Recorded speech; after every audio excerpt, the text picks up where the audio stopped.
we were musicians. Right. I was a studio musician. Before I was a studio musician, I was a local yokel playing cover band. So we learned how to listen to records. We knew how to reproduce a record, play every part that was on that record. That meant you had to listen to it.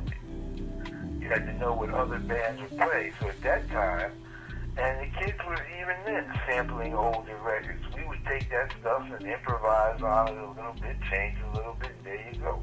Right. Inspiration for the message as far as the track. The message was more, people don't really hear it like I hear it. I was listening to a guy called Brian Eno, and he was producing, English producer, because I used to spend time in England.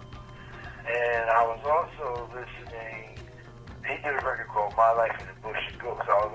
We were on tour with Zapp, Roger Troutman. Mm-hmm. So they had more bounce to the ounce, and I used to love that record. Love it. And so I said, well, and then there was another record. I happened to be